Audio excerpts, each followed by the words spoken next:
Hi, welcome to PDQ Live. I'm Tara, and we have Hanks joining us today. I'm sorry. We have a special show. We have our solutions engineers with us here today, and we're going to talk about the biggest problems you may face, but most importantly, how to solve them. If you say so. Yeah, I do. I'm just here to look pretty, so He is, yeah. you know. But first, Kelly has some announcements. Kelly, what do we got? Well, I have sort of some announcements. Of course, it was Patch Tuesday this week, and so we wanted to give you a quick Patch Tuesday update and a Package Wednesday update because our packages come out on Wednesday. So this Patch Tuesday, oh my gosh, such a refreshing change from last month. Remember last month we had like 100 plus vulnerabilities? Well, it's down a lot this month. 63 exploits patched. Only 5 were critical, 58 important, moderate, low, 0. So all in all, not bad for a Patch Tuesday. And we'll link the blog in the chat so you can take a deeper dive and a look for yourself. Now, let's take a look at some of the new packages that have come out. It's a big list. Look at this. 8x8 work, Cloudflare warp. Oh, that one sounds cool. A little faster than light drive. Jabra Direct, OpenVPN. You can read the rest. Just a lot of new packages available. So get yourselves patched for Patch Tuesday. Take a look at the new packages. You will be on your way, safe, secure, patched, and happy. Okay, there you go. Wait, there's a blog from Marcel. Yes, we do have a blog from Marcel as well. In fact, hang on. I think he even has his picture. What? Hang I on. want to see There, it. I there want you to see go. it. Where Look is at it? that. What? You I have see to hit a that? button to see it? There, boom. Useful PowerShell one-liners for IT admins, a sysadmins take. Yep. Yeah, everyone read that. A very nice picture of you, Marcel. Yeah, I love it. Thanks, Marcel. There you go. Okay. Oh, and let's not forget SOSA. We still have status sysadmin. yeah. I'll Yes. put that link in there. Yep, we'll put that link in the chat here in just a little bit. We would very much like your feedback. This is something we've been doing for the past few years. It's us gathering all sorts of information about you, your job, your accomplishments, your worries, and what the outlook is for sysadmins going into 2026. So I will put the link for that in the chat as well, in the YouTube chat. And when you have a few minutes, dive in, take it. Very cool stuff. It's almost like we care what they think. Is that what you're saying? Kinda, yeah, we yeah, do. I guess we do. All right. Hmm. Okay, do it. Yeah. All right. Should we meet our special guests? Maybe. There they are. They're back. Okay, first off, we're going to cover Deploy and Inventory, Connect, and SmartDeploy, and their greatest hits / hardest things to solve, right? We ask our solutions people to tell us, what are the tickets you get most often, and could you come on webcast and tell us how to solve them before they even happen? That was Yeah. kind of the concept of the show, right? Yeah, absolutely. And thankfully, these lovely gentlemen agreed to be here with us. So let's talk about it. So first, Wayne's here. Wayne, as you heard in the pre-show, if you were here, was a customer for a bajillion years, and he's here to discuss D&I. So maybe let's start with Wayne, and then we'll introduce everybody else. Does that sound okay? I guess so. Okay. That's what it says on the paper here. Yeah, the paper says so. We have to follow the paper. So Wayne, tell us about D&I. What are the big gotchas in D&I? What is DNI? Deploying inventory. It's new. You might not have dealt with it oh. before, but yeah, Making sure. It's new. Not everybody knows the acronym. That's why I said that. Wayne's Wayne. saying some really cool Wayne, stuff we Wayne, can't are you hear muted him, still? but I think it's amazing what he's saying. Damn Do you think it. so? Oh, he's back. There he goes. Oh, yeah. There he is.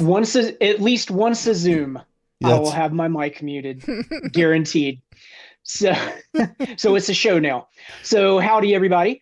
I'm going to cover probably the most common ticket that we see come into solutions for Deploy and Inventory users.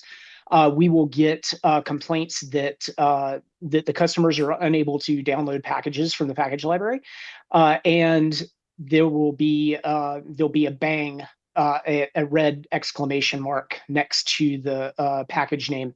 When you hover over it, you'll get a message that says 401 server unauthorized. And basically what that means is something has gone janky with your PDQ deploy and inventory licensing. Mhm.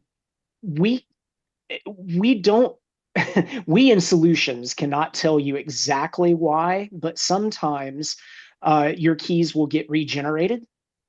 And this is the result of numerous things that can happen on the back end in your account. It can be any kind of changes in contact billing. I've heard some other people joke and say whether Mercury is in retrograde. but, but the solution is to simply go to our portal and log in using your account, and you can download the latest licenses. So even though you see in deploy and inventory that it looks like your license is still active because of the expiration date, it's simply changed, and your old ones have become invalidated. So we tell everybody, don't use anything that you have saved from a previous email. Go to the portal, download your current licenses, and Yep. if you can't, we'll supply them to them, and then they can apply them. And 99.9% of the time, that fixes the issue. Awesome. I don't know if it's still a common problem, but we used to see that a lot when people would renew their licenses and get new license keys and not apply them. Because All the time. unfortunately, that is probably one of the biggest things that we used to see is, well, I stopped working and I just renewed. Are you and Marcel hive mind now? Because that's what Marcel just said. Marcel and I are the same person. Oh, okay. That explains I'm it. just AI. Okay, perfect. So Yeah, gotcha. Okay, thanks, Wayne. there's a lot of AI here. But Wayne, are you going to talk more? Or are we moving to David now? I think we got David coming. I mean, I can cover some more if you want, but I think that was what we had decided, was that David was going to take the next one. Let's give David a chance. So, David, you used to be a customer. I think you said 10 years. Yep. And now you joined us, 8 months ago? So what are you going to teach us today? So coming in at a close second on the number of tickets that we get a lot is people they'll go to download a new package and it'll say, again, they'll get the red exclamation point and it will say that the download package is corrupt. And usually the biggest hint besides the big giant red exclamation point is that there are no actual steps. All the steps are empty inside of the package. So this is usually, it'll say that the package is corrupt, and this is almost always a problem with firewall rules. We have an article that says all of the sites that we're supposed to have open, and most of the time somebody misses one or two. I see it literally every day. And so it's not enough just that you can get to the website itself. The URLs have to be explicitly allowed in the network firewall to allow the downloads to come through. So normally we have the network engineers apply those firewall rules and everything just magically starts working again. Okay. And in case this is your first time joining the webcast, Drew is going to share the solutions articles for both of the things these lovely gentlemen are talking about. So you can help yourself if you want to, if you face these issues.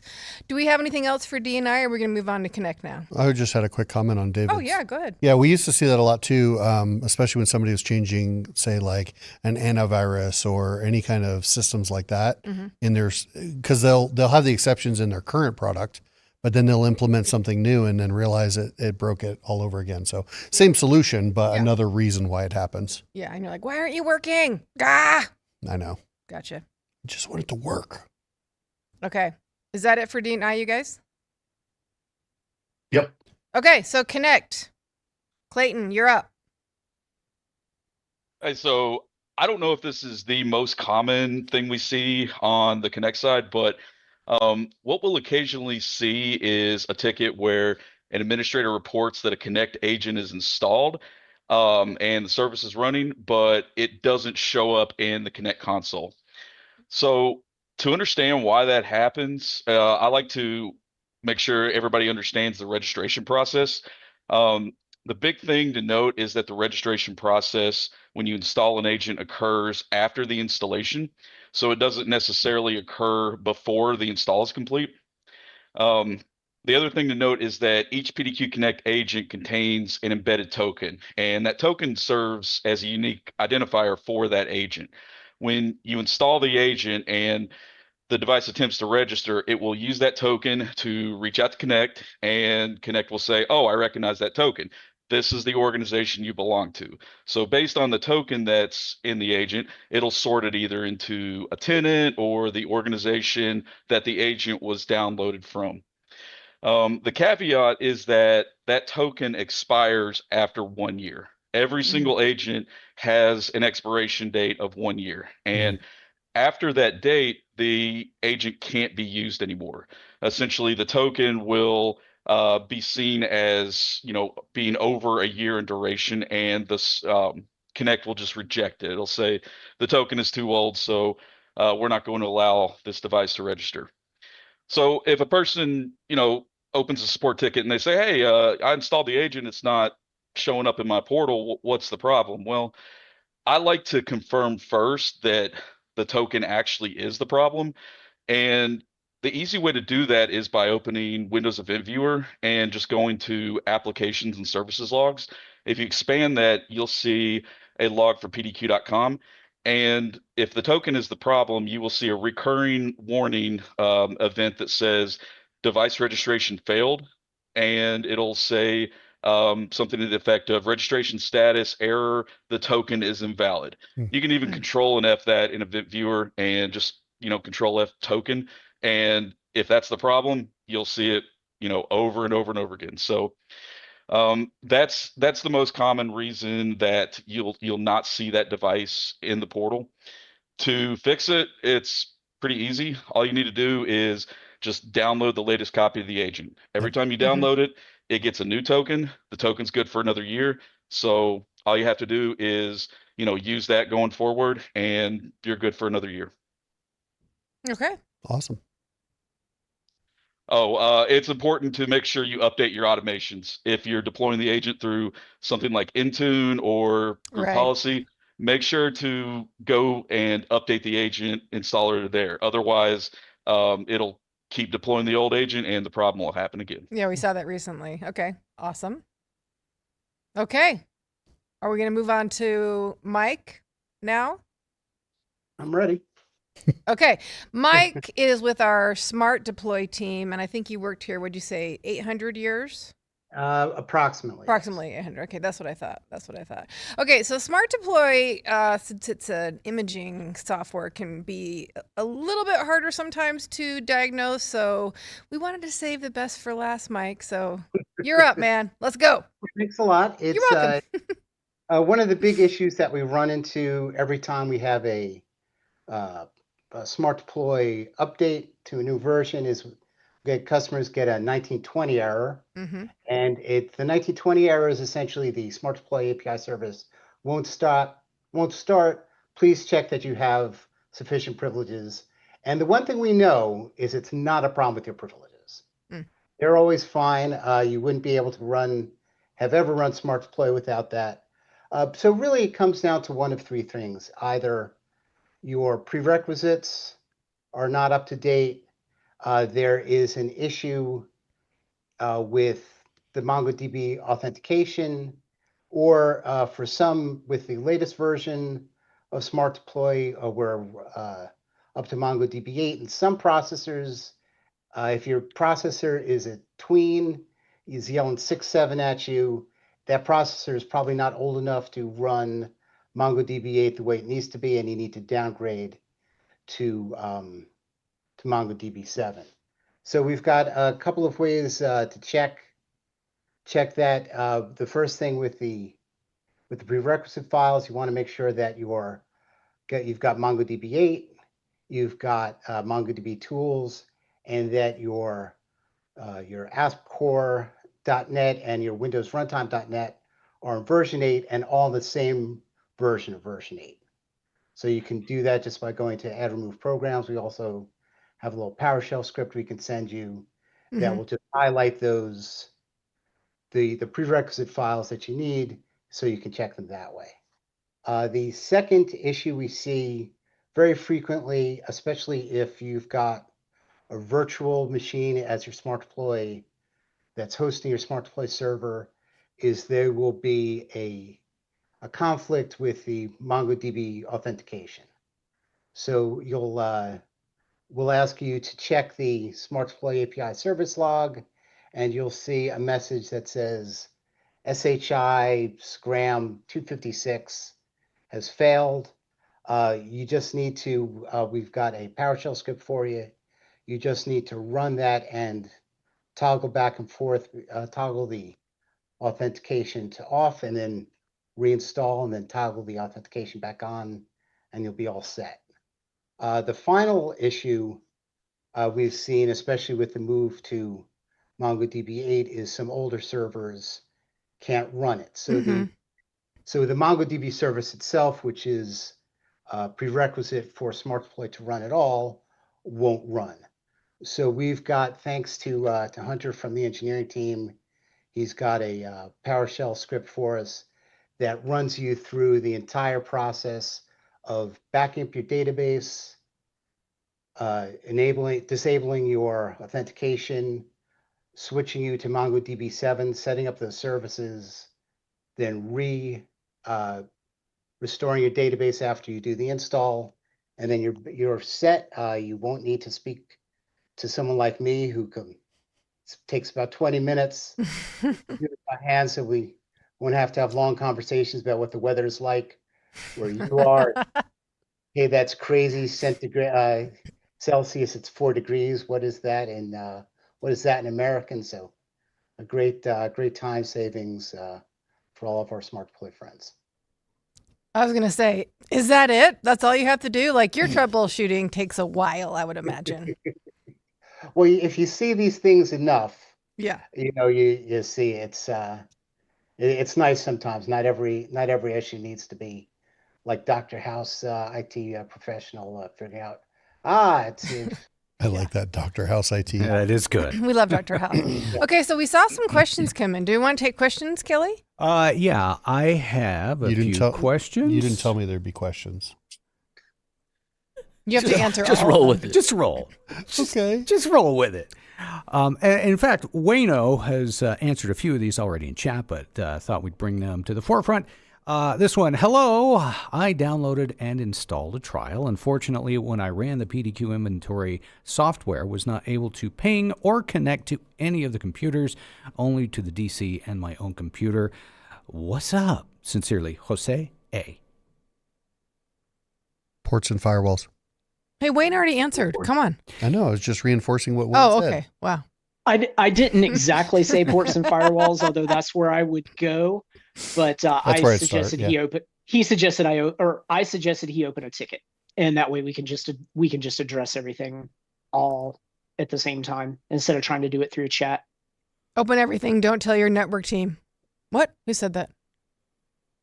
I'm not answering that question. All right. We ready for another question? Yeah. Okay. Let's see. This came from Just Rob. Are there any scripts or GPOs we can run to set those firewall rules, etc.? I think he was asking that question when we were talking about the all the different URLs and stuff like that for the agents and stuff like that. So there normally wouldn't be, because a lot of those have to go onto your network firewall. So that's going to require either your network team or your information security team to go through and add those exceptions into your firewall, whether it's Cisco, Palo Alto, or something along those lines. That is normally where most of those lie. So you can't really control them through any GPOs. Now, the ports that you can set for the Windows Defender firewall, there actually is instruction in the URL that I posted. That's our firewall and URL exclusions KB. So in there actually is some screenshots from GPOs showing how to set those ports. So you can do that for the ports, but you can't do it for the URL exclusions, because, like David said, that's going to vary depending on who your firewall provider is. Right. Okay, let's move on to our next question from Just Rob again. If you install an agent that is outdated, does anything show up in the install process GUI? Not currently, it doesn't. It'll install, but the registration will take effect after the install. So that's why it's important to look at the event log to verify that's the problem. Well, that was easy enough. Let's go to another one.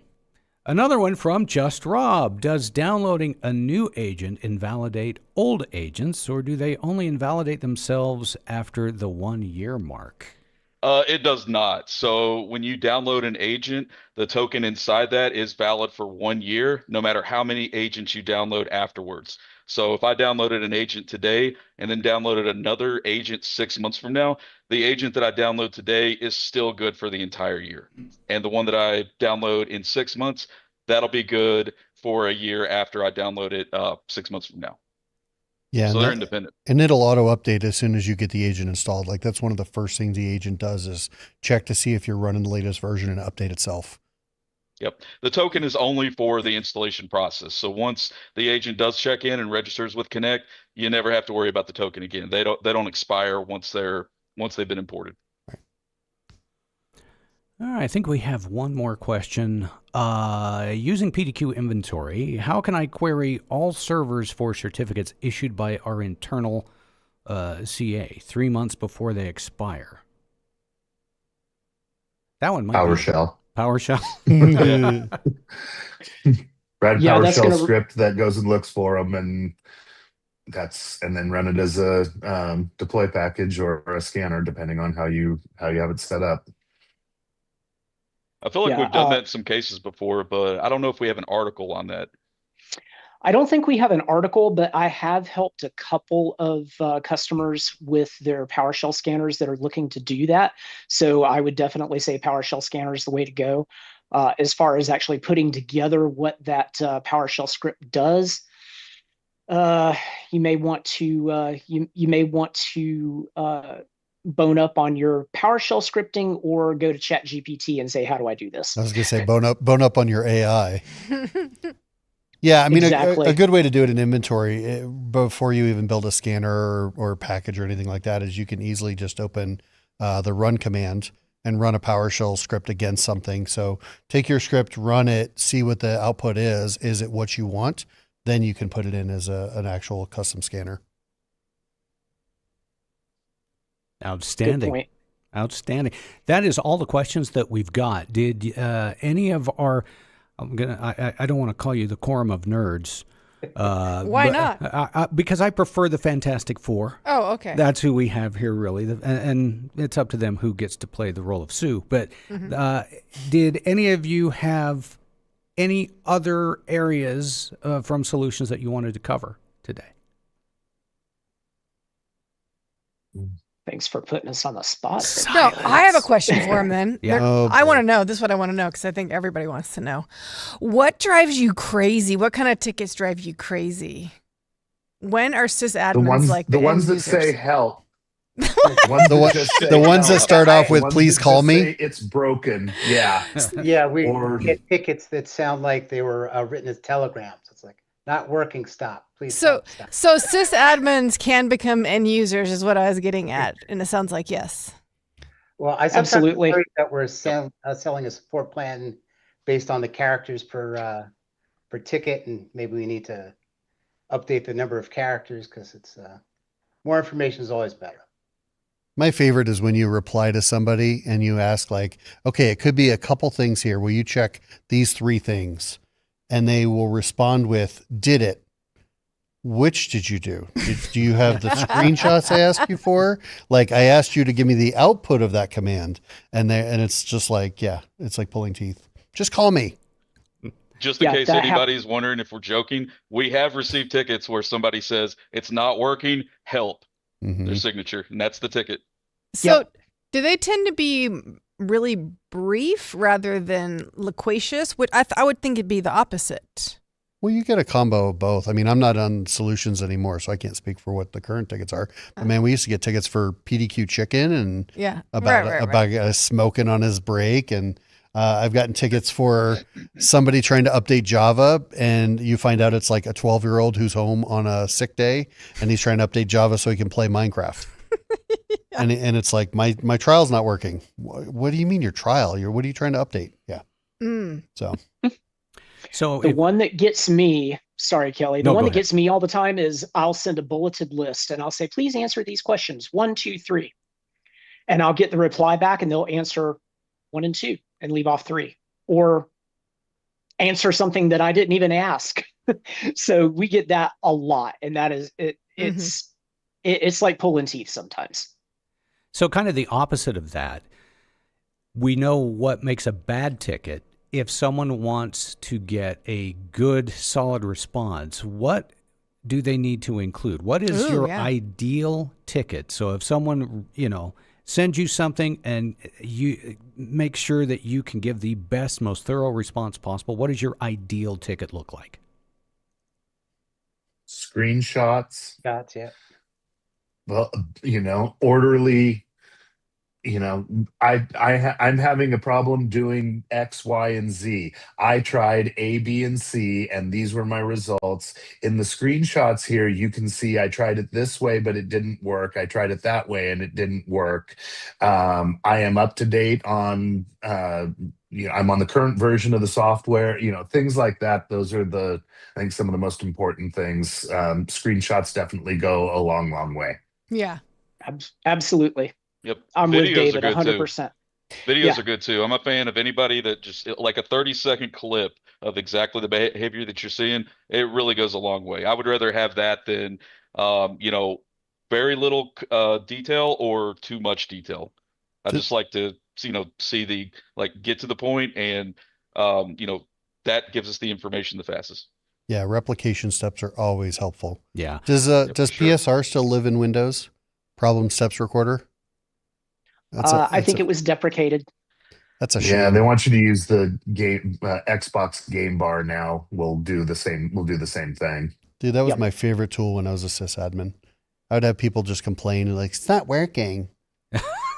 And they use that exact voice. They did. But Clayton, you can hear that in the ticket. You can hear that voice. Yeah. But Clayton, you're exactly correct. If you have a problem, especially if you can repeat it, if it's a repeatable thing, getting that video is so helpful. I used to do that for some other software that I would run because I could break it. That was my goal, is to take it and see how long it took me to break. And then if it was repeatable, I'd send a video to their support team, and they were always so very grateful for the video because then they can really see what's going on and be able to dig in and fix it. So spot on. It's a great way to convey it. I'll even use videos in my responses sometimes. Like if it is a multi-step task that I'm trying to help someone walk through, I'll just say, here's a video of this. It's way faster than typing this out. And usually they'll say, hey, yeah, that was great. Yeah, I love that. I also like what Marcel said. Join Discord if you haven't. There are so many customers helping customers in there. Every single day I see it. Every single day. So great knowledge base in Discord. Absolutely. And Tara's in there. And I'm there for just smart aleckness all the time. Yeah. But do realize, Discord is great because you can get help from experienced customers that have likely gone through the same issue that you might be having. But do remember this. Discord is not a substitution for submitting a ticket. No. There are times when the problem is a little bit too complex to handle through Discord. That's when you want to submit a ticket, provide all the relevant information, video, whatever it is that's going to help get that ticket solved. And then our Fantastic Four here can take care of it. I like the Nerd Quorum better. I'm sorry. I just do. Do you? Versus Fantastic Four? Yeah, I don't know. The Quorum. I mean, I think they can name themselves. What do you guys prefer? Just important questions here. The Nerd Herd? I mean, what? Yeah, I like that too. I kind of like that one. You like that one? Wait, isn't that what they used to call at Best Buy or something? The Nerd Herd? I think Geek Squad. That was the Geek Squad. I like this one, the Council of Nerds. That one just came in. What about that, you guys? That's pretty impressive. Fellowship of the Nerds. I like that. Yeah, next time you all have to be in costumes. Okay, thank you so much for being here, you guys. Wonderful, wonderful information. And thanks, Hanks, for joining last minute. I appreciate you. You're so welcome. For PDQ, There I'm better Tara. be alcohol next time. I'm Hanks. Thank you for joining our webcast today. If you have additional issues and you would like support, submit a ticket, support@pdq.com. Do us a favor, like and subscribe to our YouTube channel. Leave us your comments and do yourself a favor. Join Discord. You get great information and it's just fun. It's just fun. Have a great week and we'll see you back here next time.